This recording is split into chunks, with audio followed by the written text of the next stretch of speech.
Rabbil alamin wa bihi nasta'in ala umur dunya wa din wa salatu wa salam ala habibi rabbil alamin sayyidina Muhammadin wa ala alihi wa sahbihi ajma'in. Amma ba'd, meneruskan istiqamah kita selepas pembacaan hadrah, kita akan mendengarkan daripada nasihat dari seorang wali, dari seorang gutub, yaitu tidak lain tidak bukan yaitu Habib Keramat Empang Bogor yang kita kenal dengan Habib Abdullah bin Muhsin bin Muhammad Al-Attas radhiyallahu taala anhu. Al-Habib Abdullah bin Muhsin Al-Attas adalah sosok seorang wali, seorang alim, al-alamah yang keilmuannya ini di atas rata-rata, sehingga beliau bisa menjelaskan kepada kita perihal tentang ilmu. Maka pada malam hari ini kita ingin tahu apa menurut Habib Keramat Empang Bogor ilmu itu.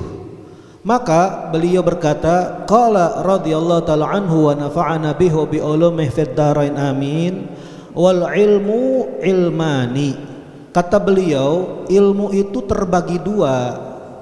Yang pertama ilmu khasyah wa nur, yaitu ilmu yang dibarengi dengan rasa takut, ilmu yang ada cahayanya di dalamnya.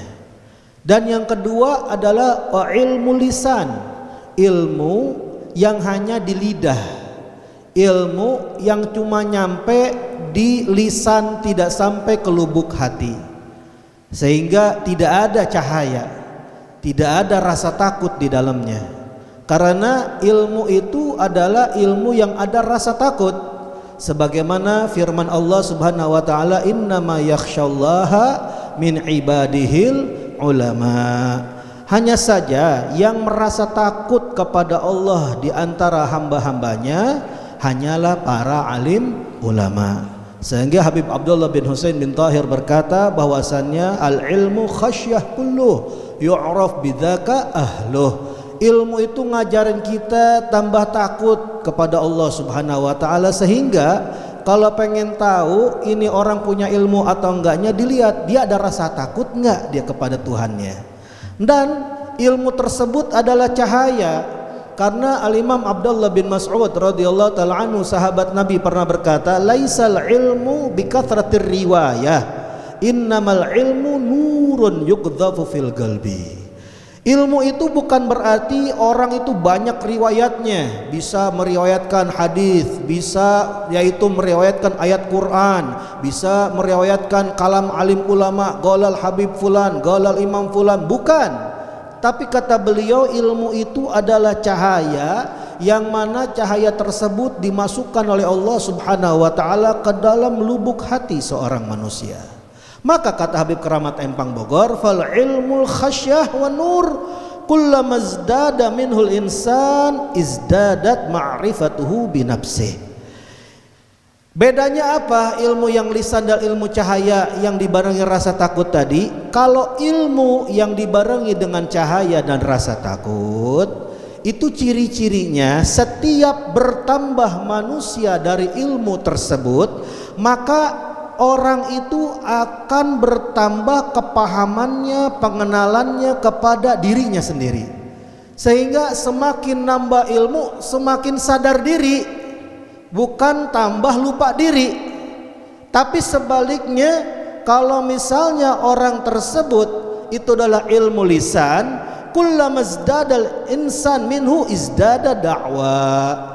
Kalau ilmunya cuman di lisan doang, cuman di mulut doang, semakin bertambah seorang manusia dengan ilmu tersebut, yang ada bukan tambah sadar diri, akan tetapi tambah apa? Tambah dakwah, tambah ngaku-ngaku. Ana yang paham ini, nih ana yang paham itu. Wa dhanna annahu la yujad fil ilmi mithluh, sehingga akhirnya dia menyangka bahwasannya enggak ada ditemukan orang yang seperti dia, sekali berdia di dalam ilmu. Beda dengan ilmu yang tadi yang ada cahaya dan rasa takut. Kenapa? Wa tahaqqaqa annahu la ya'lamu minal ilmi syai'an. Kalau yang ada cahayanya, ada rasa takutnya, semakin bertambah ilmu, semakin sadar diri, sehingga semakin bertambah dia tambah memastikan dirinya bahwasannya dia tidak mengetahui sedikit pun daripada ilmu. Dia tambah merasa dirinya itu nggak punya apa-apa. Ilmunya bagaikan padi, semakin penuh semakin merunduk. Dan efeknya apa? Kata Habib Keramat, wal ilmu imma yurithu jahlan mahmudan. Ilmu itu bisa berefek kepada orang yang mempelajarinya dan memilikinya. Ilmu itu bisa mewariskan kepada orang yang memilikinya itu berupa yaitu kebodohan, tapi kebodohan yang terpuji. Apa sih kebodohan yang terpuji? Huwallazi ya'riful insan bihi jahla nafsihi. Yaitu seseorang apabila sudah mendapatkan ilmu yang manfaat tersebut, dia akan tambah mengetahui dengan ilmu yang manfaat tadi kebodohan dirinya, bahwasannya selama ini dia belum paham. Ketika mempelajari ilmu dia baru paham. Kayak anak masuk PAUD atau TK, dia baru bisa yaitu membaca A, B, C, D, ini angka 1, angka 2, angka 3. Tapi kalau dia naik SD, dia mulai cara membaca, cara berhitung, ada tambah-tambahan, ada kali-kalian, ada pembagian. Kalau naik lagi sampai SMP, ada yang namanya ilmu fisika. Bukan cuma bahasa Indonesia, ada bahasa Inggris. Dan semakin bertambah dan bertambah pendidikannya, maka semakin sadar bahwasannya apa? Dulu dia nggak punya apa-apa. Dulu dia nggak sadar apa-apa. Dia dulu tidak tahu apa-apa. Sehingga semakin bertambah ilmunya, semakin merasa dirinya itu nggak punya apa-apa. Tapi kata Habib Keramat, ada juga efek ilmu yang sebaliknya. Apa itu? Wa imma yurithu jahlan madhmuman. Ilmu juga bisa berefek mewariskan kepada orang yang mempelajarinya, apalagi yang memilikinya, yaitu berupa kebodohan yang tercela. Apa itu kebodohan yang tercela? Wa huwallazi la ya'riful insan bihi jahla nafsihi. Yaitu seseorang apabila sudah mempelajari ilmu yang tidak manfaat tersebut, semakin dia tidak paham kebodohan dirinya. Wa idza 'arafal insan ilma wala 'arafa jahla nafsihi sara jahilan jahlan muraqqaba. Kalau sudah ada seorang manusia mengetahui satu ilmu, kemudian dia tidak sadar diri, nggak paham kebodohan dirinya, maka orang tersebut diibaratkan kata Habib Keramat Empang seperti orang bodoh yang kebodohannya itu sudah bertumpuk. Kenapa? Karena dia tambah bodoh sebenarnya, tetapi dia merasa dirinya tambah pintar. Wa idza tahaqqaqal insan bil jahlil mahmud izdada ilman. Tapi sebaliknya, kalau seseorang sudah memastikan diri, dia sudah mendapatkan ilmu yang manfaat sehingga dia sadar dirinya ini sebenarnya nggak paham apa-apa, dia mendapatkan kebodohan yang terpuji. Kalau orang sudah sadar dirinya, maka bertambah ilmunya. Kalau sudah bertambah ilmunya, wasarat harakatuhu wasakanatuhu fi fadlin. Maka kata Habib Keramat Empang Bogor, kalau sudah orang memiliki ilmu yang bermanfaat di dalam dirinya, maka seseorang tersebut kalau sudah mencapai daripada derajat itu, gerak-geriknya, diamnya aja itu di dalam kemuliaan, di dalam anugerah, di dalam fadl keutamaan. Dan kita bisa dapatkan dulu bagaimana majelis ini, bagaimana majelis Nurul Mustafa. Ketika belum datang kita punya guru, atau setelah datang kita punya guru, berbeda rasanya. Kalau sudah datang kita punya guru, itu hawanya langsung berubah. Guru kita belum ceramah, baru baca ya Rabbi salli ala Muhammad, ya Rabbi salli alaihi wasallim, baru baca sholawat saja, baru gerak lidahnya sholawat, sudah kita merasakan fadlnya, anugerah dari Allah Subhanahu wa Ta'ala yang sangat luar biasa. Apalagi kalau sudah mengeluarkan ilmunya, nasihat untuk kita. Bahkan jangankan ngomong, kita punya guru, kita pandang saja, kita sudah merasakan manfaat daripada memandangnya. Ini yang kata Habib Keramat Empang Bogor, sarat harakatuhu wasakanatuhu fi fadlin. Kalau sudah model orang yang seperti ini adalah orang-orang yang memiliki fadl, anugerah dari Allah Subhanahu wa taala. Ustadz, kenapa? Kok bisa orang alim seperti itu tapi kok kita dapetin di dunia maya atau di sosmed atau dimanapun kok banyak orang alim yang gak bener, dia orang berilmu tapi keblinger.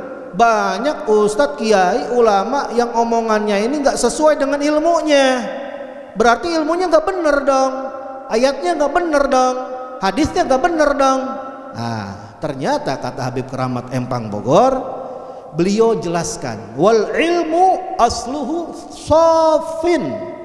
Ilmu itu asalnya dari sumbernya, ilmu itu safi, ilmu itu suci, ilmu itu jernih, ilmu itu bersih, ilmu itu murni, nggak kecampuran apa-apa. Asalnya ilmu itu bener, nggak ada yang nggak bener. Ilmu itu bersih, suci. Lah, kok ada itu yang namanya ilmu hitam? Kok ada itu ilmu yang nggak bener? Nah, kata Habib Keramat, wa inna ma yataqaddaru minal awiyatil lati yudha'u fiha. Hanya saja itu ilmu yang bersih, yang suci, yang murni, dia menjadi keruh, dia menjadi kotor disebabkan yaitu hati atau wadah-wadah yang mana ilmu tersebut ditaruh di dalamnya. Kalau hatinya buruk, maka ilmu yang diterimanya bakal buruk. Kalau hatinya bersih, maka ilmunya akan bersih. Seperti kata Habib Keramat Empang Bogor, seperti al-awiyah, wadah-wadah. Kalau kita punya gelas, kita simpan di dalam lemari sampai bertahun-tahun, sampai berdebu. Lalu kita mau pakai itu gelas wadah tersebut, mau dimasukin air merek mineral, mau merek aqua, mau merek apa aja, kalau ditaruh di dalamnya pasti bakal keruh. Karena bukan airnya, tapi tempatnya, gelasnya yang kotor. Begitu juga kalau kita habis ngopi black coffee, ada ampasnya, mau diisi air putih kayak apa, walaupun air zam-zam yang murni, yang berkah, tetap itu gelas tersebut yang bekas kopi bakal keruh, bakal hitam. Kenapa? Bukan air zam-zamnya yang salah, tapi gelasnya. Gelas apa? Gelas ampas kopi. Nah, begitulah hati manusia. Kalau hatinya bersih, maka ilmunya juga akan mengeluarkan ilmu yang benar, ilmu yang bersih. Tapi kalau hatinya kotor, maka ilmu yang bersih tadi akan keruh, akan kotor. Dan Habib Keramat Empang Bogor mempunyai misal. Wa mithaluhu mithalu zujajatil lati yakhtariqu syu'a'uha syamsa. Permisalannya itu seperti permisalan kaca-kaca yang mana menembus itu yang namanya sorotan sinar cahaya mentari. Misalnya di rumah kita ada kaca jendela, kacanya berwarna-warni, kagak bening. Ada kaca yang warnanya hitam, ada kaca yang warnanya merah, ada kaca yang warnanya biru dan lain sebagainya. Maka kalau sudah keluar itu yang namanya mentari pagi, mengeluarkan daripada yaitu sinarnya, maka yang masuk ke dalam rumah bukan cahaya matahari yang terang benderang, tetapi warnanya akan berubah menjadi redup. Dikarenakan apa? Jendelanya berwarna hitam kacanya, atau berubah menjadi apa? Warna biru atau warna hijau atau warna kuning. Kenapa? Tergantung daripada yaitu kaca-kaca tersebut yang dilewati oleh sorotan sinar cahaya mentari. Maka kata Habib Keramat Empang Bogor, fatalawunuhu minal gabiliyati la min aslihi. Maka berubah warna-warna tersebut, perubahan warna itu disebabkan dari tanggapan penerimaan kaca-kaca yang berwarna-warni tersebut, bukan dari asalnya. Cahaya mentari pagi terang benderang, tergantung nyampenya lewat kaca yang mana.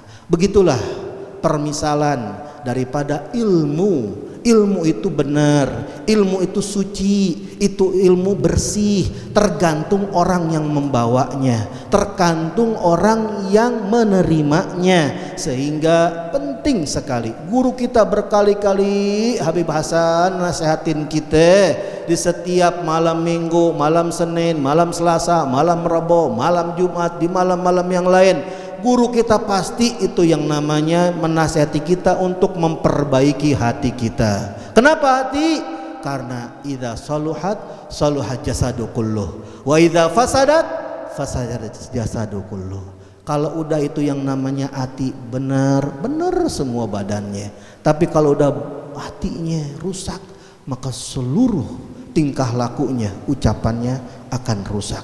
Semoga kita yang mendengarkan nasihat Habib Keramat Empang ini, kita semua diberikan ilmu yang manfaat, ilmu yang dibareng dengan cahaya, ilmu yang menambahkan kita rasa takut kepada Allah, bertambah rasa cinta kita kepada Rasulullah, dan kita mendapatkan keberkahannya para habaib, para alim ulama, khususnya guru kita Habib Hasan bin Ja'far Segaf. Rabbi fanfa'na bi barakatihim wahdinal husna bi hurmatihim wa amitna fi tariqatihim wal mu'afati minal fitani wa lafu minkum. Wassalamualaikum warahmatullahi wabarakatuh.